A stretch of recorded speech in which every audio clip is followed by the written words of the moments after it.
Hello and welcome to Kaggle Basics Lesson 2. For this video, we're going to have to put our big brains on. So I'm going to show you how to do that. Basically, we just put this here and now we have the big brain. So let's begin with the tutorial here. I'll actually switch it back to normal since that's kind of distracting. But we'll start by going to Kaggle.com. The last lesson we went through the housing prices dataset, and we're going to continue with that now.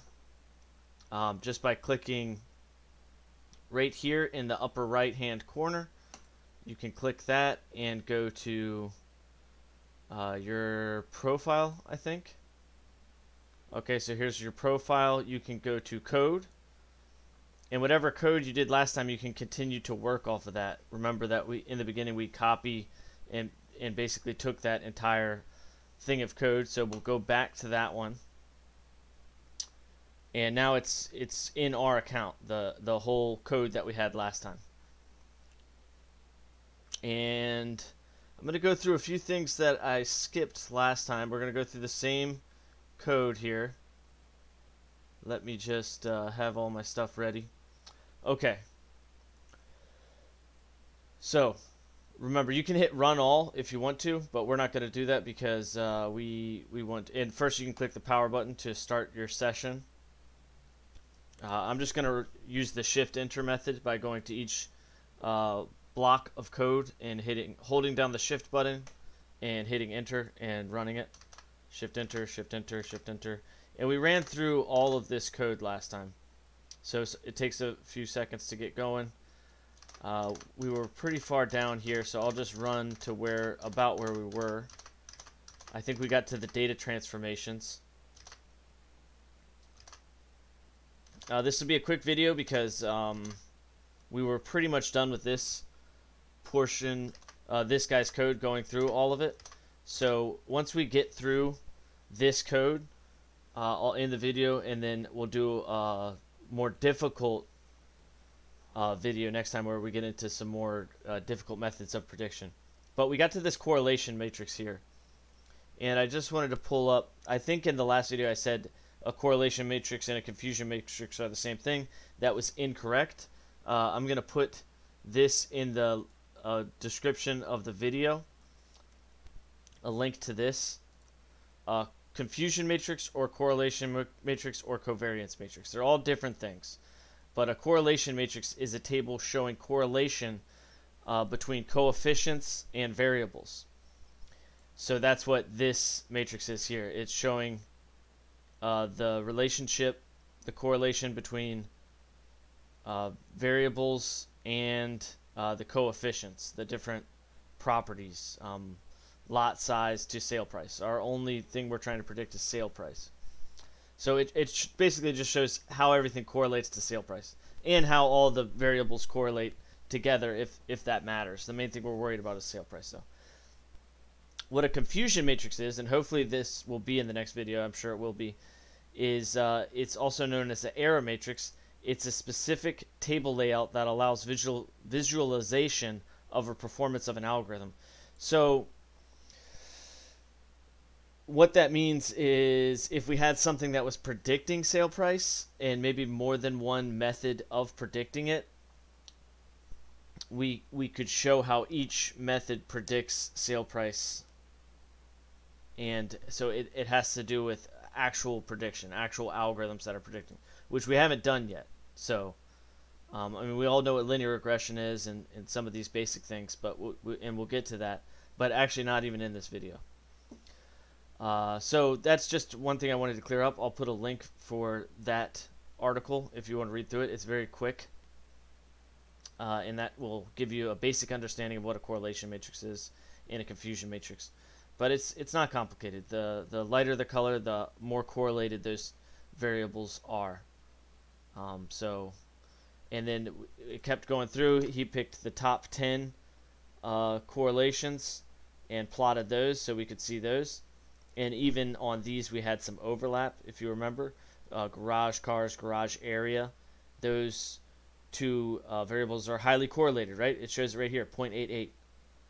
That should be the case, because if you have a 2-car garage, it's bigger than a 1-car garage. So the area should be very correlated to the amount of cars that you can fit in it.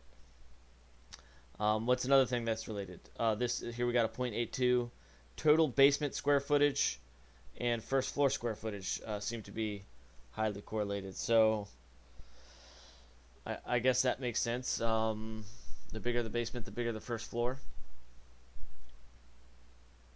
You could have a smaller basement than the first floor, though, but I guess in most cases it's probably about the same size as your first floor. You probably make it all standard size. So we'll keep going down there. And then we had this line of code, which showed a scatter plot for a bunch of different variables. And that's that. We'll keep going through what to do with missing data. This portion of the code is just dropping all of the missing data. Or no, it shows us what data is missing. We talked about that, so I'll keep going through. I mainly want to get to the data transformations. So now we drop all the missing data. Okay, outliers. We're going to drop the outliers here. Anything outside the distribution.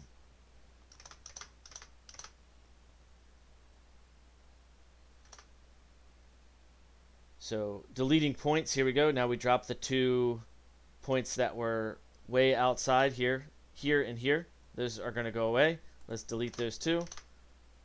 Okay, now they're gone. Now we got a better scatter plot here. Getting hardcore. So this is where it gets a little more complicated, where we start talking about normality, Homo Sadasity, linearity, and absence of correlated errors. It's not too much, though. This code doesn't go too in-depth with that stuff, but let's look at it really quickly. Here we have the distribution of sale price, which suffers from kurtosis and skews positive, slightly skews positive. So this is the point where we want to apply a data transformation in order to fix this, because what you always want is a normal distribution. If you're working with a normal distribution, it's much easier to predict things more accurately, because you understand the normal distribution. It's just better. So this line here, you don't have to know exactly what it is, although I am going to post an article about that as well. I'm gonna pull it up in a second. The closer it is to this red line, the better. So it's not completely following that red line, which means it's not precisely a normal distribution. I don't know if he labels what that red line is.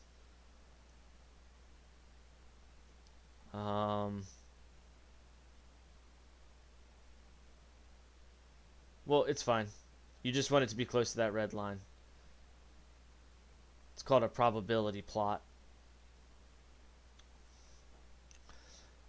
Okay, so let's keep going. Now we're going to learn what he calls like a magic spell, which is the log transformation. And why are we doing a log transformation? Because it skews positive. So let's see what happens once we do the log transformation. Run it. We have a much closer to normal distribution. All we did was take the logarithm of this data set, and now we are much closer to the theoretical red line here, and that's good. Now with the normal distribution, we're going to have a much easier time performing even basic types of machine learning like linear regression and multivariable linear regression, and it's just going to make our lives easier. So let me pull up the other article that I had here, which is a guide to data transformation.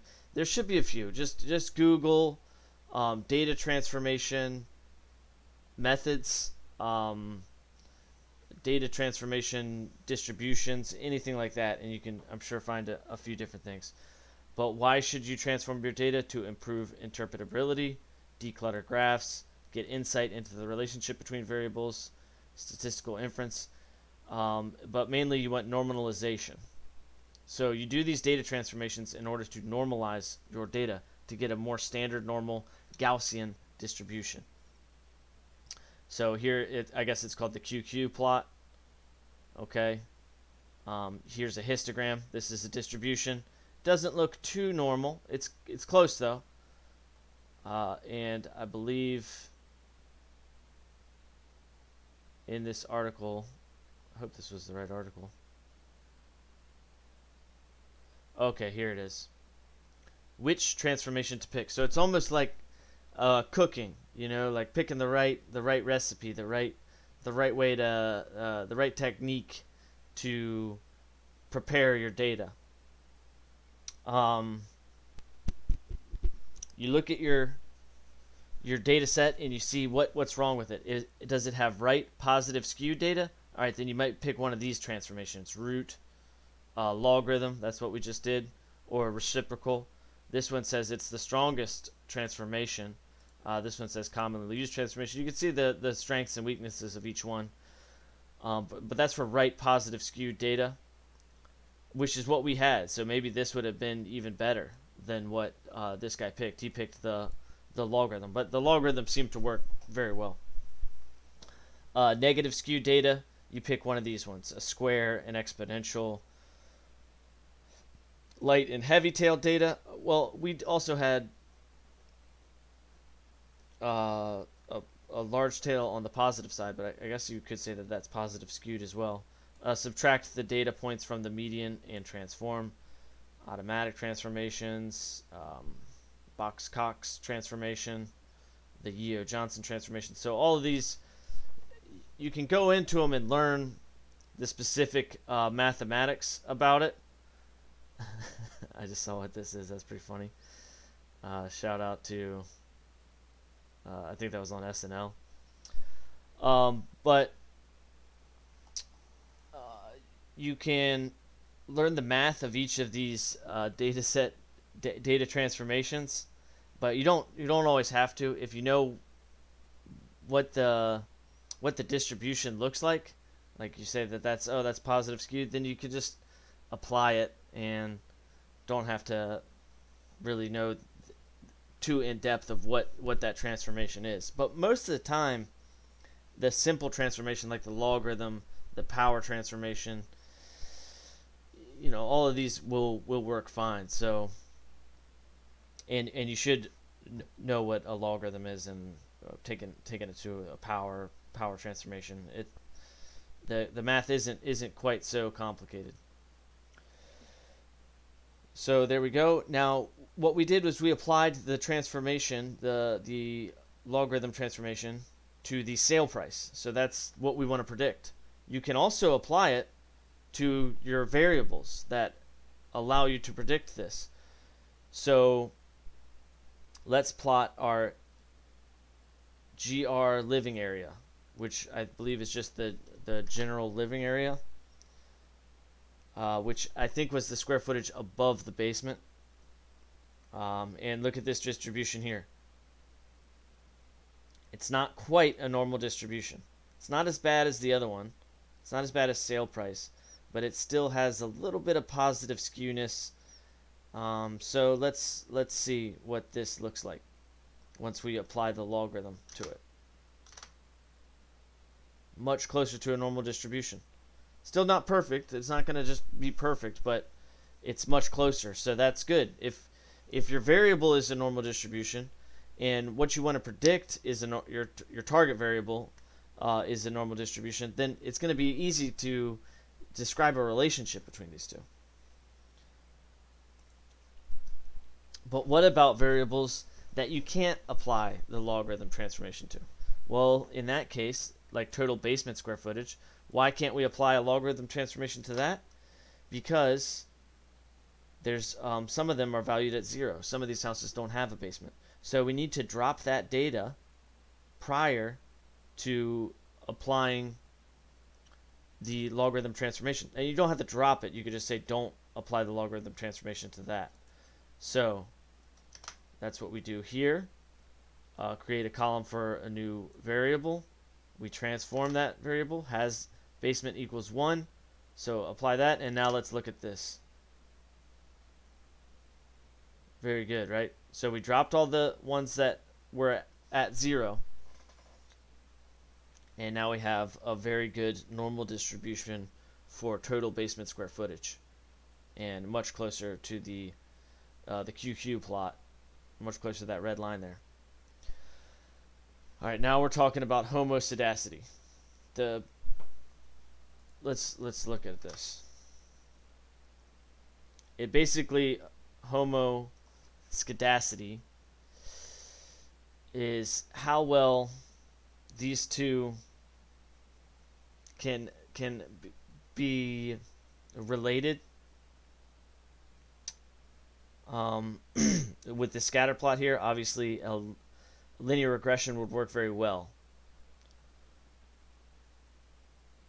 So that's why we applied. If you notice, this wasn't as well correlated in the beginning when we just plotted it. We can actually go up and see that. We were plotting general living area to sale price. So look at this plot. This is after applying the log transformation. Look how pretty simple it would be to predict. You know, the higher the sale price, the higher the general living area.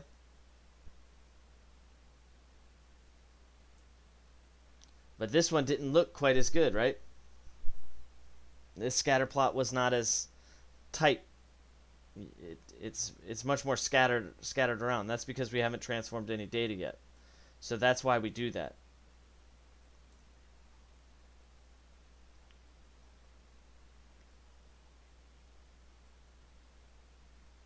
Okay. And last but not least, dummy variables. And we're definitely going to get into this into the next video. It seems like he just stops here. I don't know if he meant to do that, because he doesn't explain anything about the dummy variables, but he does show how simple it is to code it, which is just this line of code here. Now everything will have a dummy variable. What is a dummy variable? A dummy variable is a way to represent our categorical data in a numerical fashion. So some of our categorical data would have been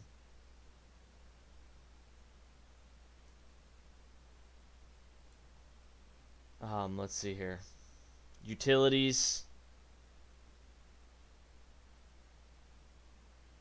paved driveway. Does it have paved driveway or not? Open porch. There's a ton here. Neighborhood. Neighborhood's a great one, right? What neighborhood is it in? You can't just say it's in neighborhood 1, 2, 3, 4, 5. It has to be listed in a certain way in order to do that. I mean, you can say neighborhood 1, 2, 3, 4, 5, but that when you apply machine learning to those numbers, it may not be weighted correctly. So dummy variables is a way to weight those numbers correctly and basically transform categorical data into numerical data, which is something that we have to do to make better machine learning algorithms. I mean, if everything's a number, then you can feed it all into a multivariate regression algorithm and predict it much better. So that's it for this code. Not too complicated. He does have something you could read here, multivariate data analysis, and a blog. It was a very good code, so thank you to the author of that code. And next we're going to go into a more complex code where we actually apply some of the prediction capabilities that we can do now, such as multivariate regression and linear regression, some of the very basics of machine learning. We won't get into applying a neural network or anything like that yet. Okay, so thank you for watching.